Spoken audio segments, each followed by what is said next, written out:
بسم الله الرحمن الرحيم الحمد لله رب العالمين والصلاة والسلام على خير خلق الله محمد وعلى آله وأصحابه الكرام وتابعيهم بإحسان إلى يوم الدين. ربنا أرنا الحق حقا وارزقنا اتباعه وأرنا الباطل باطلا وارزقنا اجتنابه. ربنا آتنا في الدنيا حسنة وفي الآخرة حسنة وقنا عذاب النار. برزان خوشوستانم منازل إياك نعبد وإياك نستعين زور قوري ممكن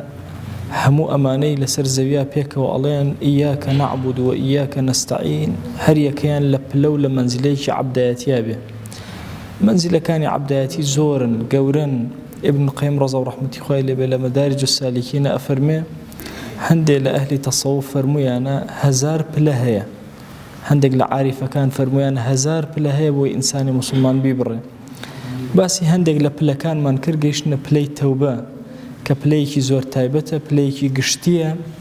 إنسان لهر مقامي كي خواناسيا بيت أبي أقايل التوبة بي سواء أواني كقيشون تمقامي نبوته بيغمبراياتي وهل بجراون يا يشك لأولياء زور قورة كان يا كسيكي زور سادة وتعزك الرؤى كاتا مزقوت هما بيسون باستغفار واستغفر الله ويا بيغمري خواه صلى الله عليه وسلم لقل برزي مقامي خويا هميشه لمجلس كان يا استغفر الله زوري أكرت لكوتاي أو سورتاني كي يتخوار بريتيل إذا جاء نصر الله والفتح ورأيت الناس يدخلون في دين الله أفواجا من أو آخر أو سورتاني دابزيوا أفرمي فسبح بحمد ربك واستغفره داو إلي بردن لخوابك واتله مقام كاناتو بيست باستغفار هي إمامي هروي فرموي حقيقتي استغفار وتوبة أم مقام أويا سير كردن بو جناه لسيلا وبي لا يق عصمتي لدز داو لا يق أقل لفرح به خوشحال بوي بجناه كردو تيانا تشك إيمان دار قد خوشحال ني بجناه لو كاتي جناهك هزب بشيماني وخجالتي لحضوري خوايا أكا وآياتوت إصرار هب ولا سر جناهك يا إصرار نب ولا كاتيك كحق جل جلاله سيرد أكا. أمر إمامي هروي أفرمي مرجكاني توبة سيشت أبي أمس سيشت للتوبة أبيت دي إنجا توبة كل قبولك إما هند جار الله باشا نازين توبة ماك وتمان أستغفر الله بلام آية خوال لمن بورا لمن نبورا آية عفوي كردي نياننا مرجكان چین بۆ تەوبە ئەفەرمێ یەکەم دانە الندم ئەوەیە ئینسان پەشیمان بێ حتا ئەو پەشیمانیە لە ناخی تۆیان نەچەسبێ تۆ تەوبەت نەکردو بۆیە لە فەرمایشتێکە ئەفەرمێ التەوبەة الندم هەر خودی تەوبە هەر هەمووی کۆ ئەکاتەوە لە پەشیمانی و نەدەمە ئینسان کە پەشیمان بوویەوە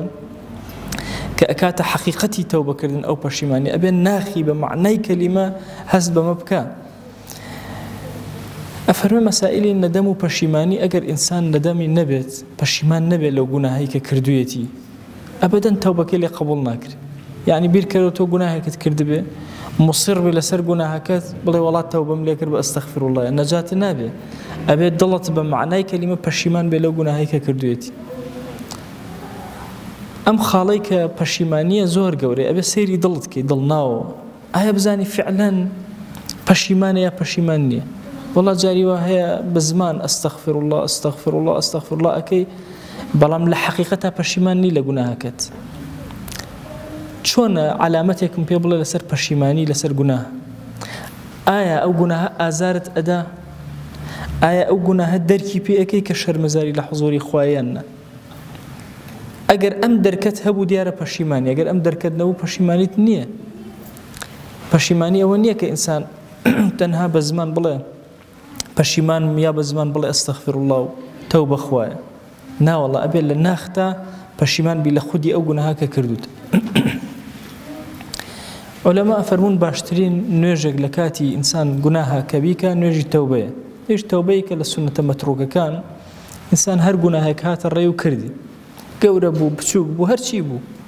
شەو بوو ڕۆژ بوو چی ئەکات دەستنوێژێکی زۆر جوان ئەگرێت دوو ڕکات نوێژەکات أم دورك نوێژە هەندێ پێیان تۆ نوێژی نەدەمی و پەشیمانی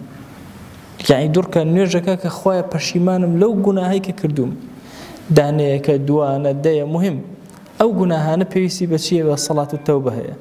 لەم سەڵات و تەوبەیە دەرئەکەوێ ئایا تۆ چەندێ پەشیمانی لەو گوناهەکە کردووت؟ ئایا ئاسایی بۆ تۆ لە گوناهەکە ئەیکەیت و هیچ حەز ناکەیت و هەست ناکەی؟ ئەوە ناکاتە تەوبە تەنها بە مجەڕەدی ئەستەغفر الله ئیلا ئەبێ نەدەم لە دڵتا بێ. دوو، ئیقلاع، واسهێنان لە گوناه زۆر گرنگە. ناکرێ کەسێک لەناو گوناهەکە بێ بڵێ خوایە تەوبە لەم گوناهە، ئەبێ دوورکەویتەوە لە گوناهەکە اینجا تەوبە لەو گوناهە. ئەگەر کەسێک لە زینا بێ هێشتا لەناو زیناکە بێ و بڵێ وەڵا کاکە تەوبە ئەەکەم، ئەبێ ئیقلاعکە دوورکەوێتەوە، پەشیمان بێتەوە، نەدەمی هەبێ، اینجا تەوبە ئەکات و ئەستەغفر الله ئەکات و داوای لێبوردن لە ڕب العالەمینەکە. مەسائلی نەدەم لەگەڵ ئیقلاعە یەکشت نییە. نەدەم پەشیمانی دڵە، ئیقلاع واسهێنانی جەواریحە. دەست ئەو گوناهاکە دووری خەرەوە، چاوت ئەو گوناهاکە ڕایگرە، ڕاگرتنی گوناهاکە، دەرچوون لە گوناهاکە ئەمە کاتە ئیقلاع. سێهەمین دانە بەلامەوە زۆر گرنگە کە ئیمامی هەڕەوی ئەفەرمێت لە لای ئێمە زۆر کەمە، چونکە ئێمە زۆر کات گەنجێکمان پیرێکمان تەوبە ئەکا فعلەن نەدەمی هەیە و وازیشی لە گوناهەکە هێناوە کە تەوبە ئەکا. سێهەم دانە زۆر گرنگە ئەفەرمێت ئەلئیعتیذار، و ئەبێ عوزر بێنیتەوە بۆ خوا. عوزر هێنانەوە بۆ خوا ئەمەمان نییە میلەتی کورد.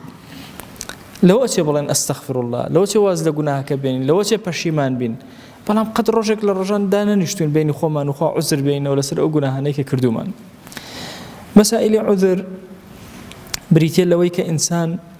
زەلیلی خۆی، مەسکەنەتی خۆی، فەقیری خۆی باشە سەرکەوتنی دژمنەکە ئەمە پیشان بدە. طبعا ئەمە ئاعتیذار حتا لە بین یەکترا ناکەین. یەکێکە لە شەهامەتی صفاتی ئینسانی ئیماندارەوەی عوزر بۆ یەکتر بێنێتەوە، هەڵەیەکە بەرامبەری غەیبەتێکی ئەکە چ داوای لێبوردنی لێ بکە. جۆرێک لە ئاعتیذار لە ناومانە زۆر بە زەحمەت حاڵەتی ئاعتیذارمان بۆ دروست بێت. تام بەبیر مەجارێک یەکێک لە مناڵەکانم ئەمود ئیلاوێ بڵێ داوای لێبوردن لەوی تر ئەەکەم، هەڵەیەکی کرد و بەرامبەری ئەگریا فەرمێسک هاتە خوار وەڵام نەئەتوانی ئاعتیذار کە. کەلیمەی ئاعتیذار بەلای زۆر قورس بوو، کەلیمەی داوای لێبوردنەکەم زۆر بەلای قورس بوو. لە حضوری خوایە ئاعتیذار چییە؟ ئەو لە بینی عەبدەکانە شەهامەتێکی زۆر گەورەیە. وەڵڵا لە حضوری خوایە جەل جەلاله زۆر عەزیمە ئینسان بتوانێ بە معنای کەلیمەی ئاعتیذار کە. ئاعتیذار خۆ بە فەقیردانان وەکو ئیبن القەیم ئەفەرمێ ئیظهار الضعف والمەسکەنە، لاوازی خۆت، فەقیری خۆت، وغەلەبەت العەدو، دژمن زاڵ بۆ بەسەرتا، وقووەت سوڵتانی النەفس، وەڵڵاهی خوایەگیان ئەوە شەیطان زاڵ بوو بەسەرما ئەوەی پێکردم، نەفسی خۆم ڕێ بۆ خۆش کردم کە ئەم کارەکەم. وأنه لم يكن مني ما كان استهانة بحقك، بخوا پەروەردگارە نەمەویست لە حەقی تۆیە سوکایەتی بکەم کە ئەم گوناهەم کرد. ولا إنكارا لإطلاعك عليه، بخوا إنكاري أو شمنا أكر بلام تو أقاد لمني أمزاني أقاد لمن لو كاتي قناهيا. ولا استهانة بوعيدك، بس سكسري هرشكاني تو من أكر كأم قناهم كرد. وإنما كان عن غلبات الهوى، خواهي جان بخوا هوا وأرزو ظالبو بسر ما أو قناهم كرد. وايلي كدم كتشاوم نپارزم، وايلي كدم كدسم داوينم نپارزم، دم نپارزم. أفرمي وضعف القوة عن مقاومة مرض الشهوة، خواهي جان بخوا نمتواني هزم نبو برانبر بالشهوة خوم، شهوة مزالو بسر ما مقاومة منكر شكام لم شرع لقل نفسي خوما. والله خواهي جان طمعا في مغفرتك، اعتذارك بخوا أمزاني لم خوش بي، أمزاني عفو مأكي، بويا التجاوز مكر، بويا زيادة الربي مكر، واتكالا على عفوك بشت ما بو بعفوي تو بويا قناها كان مأكر. وغرني بك الغرور، أخوا جان غرورك رويتي كردم أمزاني عفو مكي من جئتر هرزي أدر يمكن لحقي تويا بخوا أولا لا يكون نفسي أمارة بالسوء بوايلي كردم. وستري توب أخوا جان أو اندت من أشار دو قناهم أكر من أشار دو قناهم أكر من أشار دو وايلي كردم أم قناهي تريش كم يا إلهي. وهروها جهلي خوم، نزاني خوم، ناعلمي خوم، بخوا پەروەردگارە هیچ چارەسەرێکم نییە و ڕێگایەکم نییە ئیلا حضوری تۆ نەبێ، بخوا بەس تەوفیقی تۆ شکە بم کە تۆ هاوکارم بی بگەڕێمەوە لای تۆ، هیچ ڕێگایەکی ترم نییە. ئەفەرمێ هاوێنەی ئەم قسانەی کە عەطفی ئیلاهی بۆ تۆ ڕاکێشی، ئیستیعطاف بکا بۆ تۆ لەو پەڕی زەلیلیەت و مەسکەنەتە. ئەم کەلیماتان لە حضوری خۆیە بڵێ لەعەلە خۆی گەورە لێت خۆشە بێ. تەوان ئەم کەلیمەی ئاعتیذار لە حضوری خۆیە زۆر گەورەیە. لفرماشتك الصحيحة هاتو أفرمي لا أحد أحب إليه العذر من الله تعالى، هج كسيك بأندازي خوا بي خوشني عبدك عذري وبينته والله أم بشر للدعاء إيما لسناء إيما متروك براسي أما أو بشر أبي زندوكين ولا كاتك داوي لخوجونك خوايان بجهل توشي أو أبوم خوا نمزاني أمزاني عفوم يعني أم كلمات أنا سوزك زور قولي إلهي بوتو أزولين لعل الرب العالمين عفوتك وخواي قولي خوي بي خوش أم عبد عذري وبينته يعني تو عبدايتي دبو أنسري همو كلمتين لم كلمات أنا بشكل تيجيشني تو بدين بشكل تيجيشني تو بخدا طبعا تيجيشتن لخدا جل جلاله بويك هم محبات كانوا بغض كان خوا بزاني محبات كان خوا جل جلاله أويك كان خوا بي خوش تو عذري وبينته بي خوش أم عبدا داوي لي بردني لي بكا بعذر هنا نوى حتى للروايتك أفرمي لبيناوي أو عذريا من أجل ذلك أرسل الرسل مبشرين ومنذرين لبيناوي أو يا بيغمبراني ناردوا بشك بترساندن بشك بمجددان لبيناوي شيء لبيناوي عذر بدأ عبد كانوا عذر بدأ خلقه بوي لفقه إسلامية لكوي قشتي فقه إسلامية سبحان الله سيركي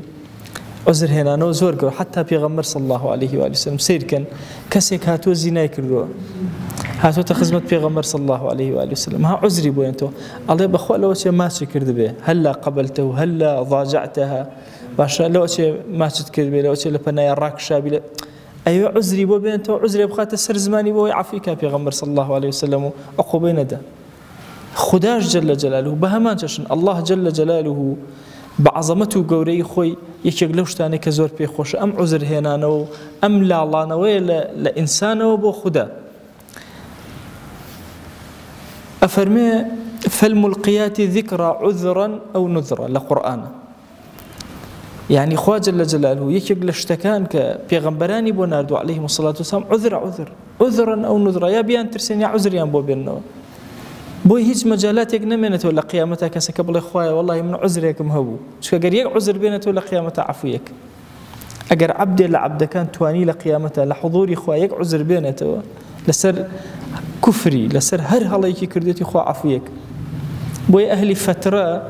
اوانيك ديني تازنها تو ديني بيشتريش طاوبه علماء فرمون اهلي فتره اهلي عذر يعني هي شلون عذر يعني هي أفرمون أمانة الله خواهيان إما بيامي بيشو تشيوابو بيامي تازش ما بيانا قشتو خوام عذريان لقبولك عقوبيان نادا أهلي فتر أو أن دا عذر قوري لحضوري خوايا كإنسان بيهنته للتوبة كان يا عذرك بلي بشك للطوابع عدلي خوا إحساني خوا أو يا هندجر خوي عذر بو عبد كان يهنته أفرمون من اعتذر إلى الله قبل الله عذره للروايتك فرمايشتك هاتوا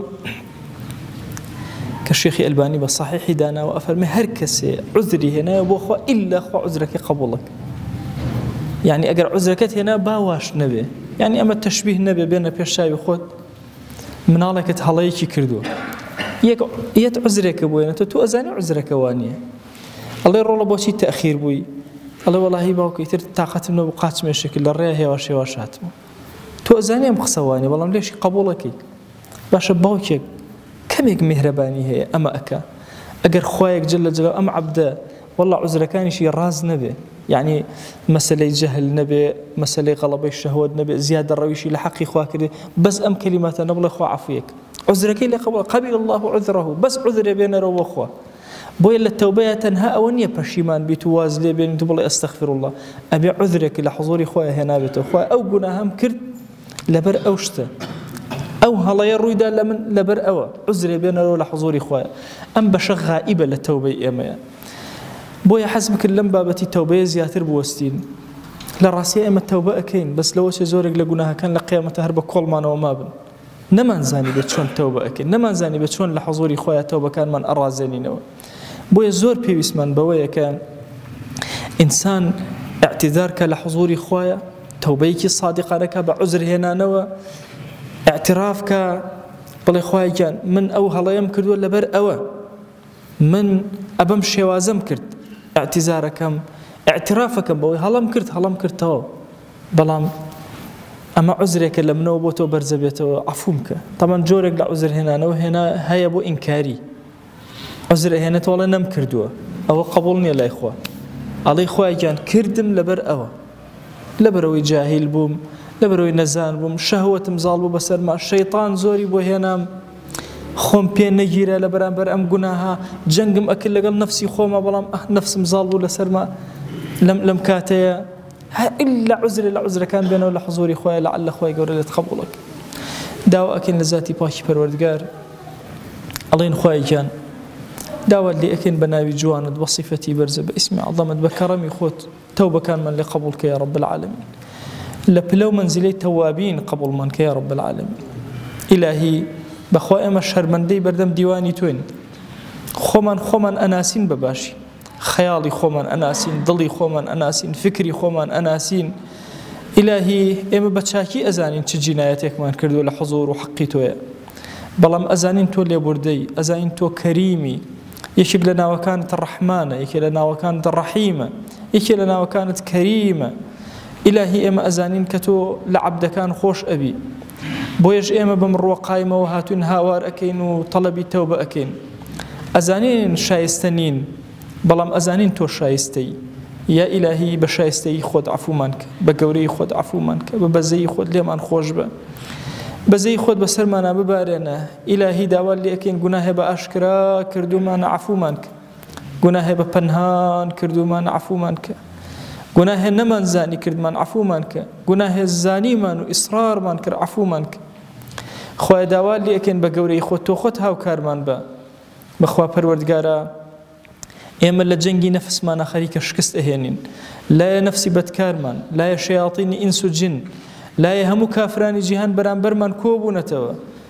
هەموو ئەمڕۆ هەموو شەهەوات و شوبهات ڕووی تێکردوین ئیلاهی بێحاڵی خۆمان بێکەسی خۆمان زەعیفی خۆمان زەلیلی خۆمان هەمووی بۆ لای تۆ بەرزەکەینەوە تۆ عەفومان کە تۆ بەزەیی بەسەرمانە ببارێنە تۆ لێمان خۆش بە عذر ئەهێنینەوە بۆت لە هەموو گوناهێکە کردومانە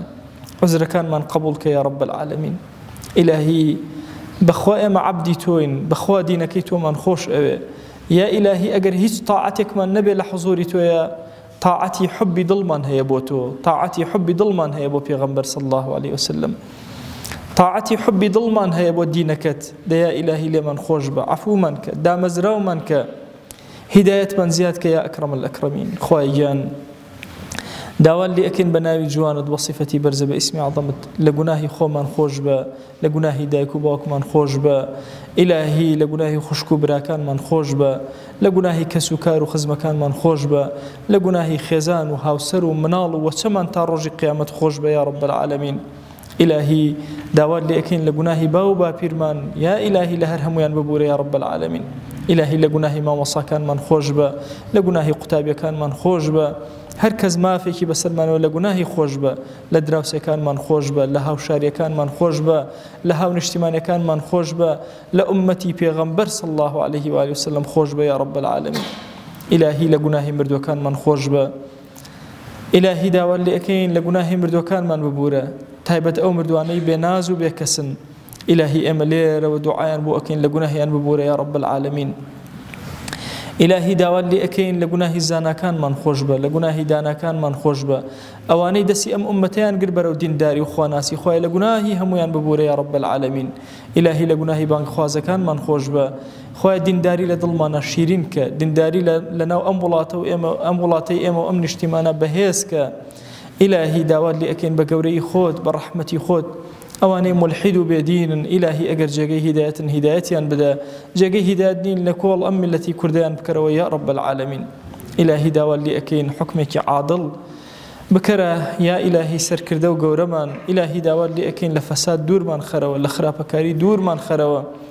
ئیلاهی داوا لێ ئەکەین بە ڕەحمەت و بەزەی خۆت بە کەڕەمی خۆت ئومەتی پێغەمبەر صلی الله عليه وسلم لە ئەمڕۆیە لە هەموو جیهانە گەورەترین ناڕەحەتی ئەبینێ پەروەردگارە خوێن لەم ئومەتە ئەتکێ عارەقەی ئەم ئومەتە ئەتکێ ئیلاهی داوا لێ ئەکەین هیچ دەسەڵات و توانایەکمان نییە تەنها تۆمان هەیە ئیلاهی ئەزانین شایانی هەڵگرتنی ئەم دینە عەزیم و گەورە نین بەڵام ئەزانین تۆ خودایەکی زۆر شایانی بۆ ئێمە دەیە ئیلاهی داوا لێ ئەکەین شایەنمان کە بەهێزمان کە قیادە و سیادەی جیهان بخەرەوە چنگمان یا ئیلاهی داوا لێ ئەکەین بە ڕەحمەتی خۆت بە کەڕەمی خۆت علممان زیاد کە عەمەلمان زیاد کە ئیخلاسمان پێ عەتاکە پەنا ئەگرین بە تۆ لە ڕیا پەنا ئەگرین بە تۆ لە تەکەبور پەنا ئەگرین بە تۆ لە ترسنۆکی پەنا ئەگرین بە تۆ لە زەلیلی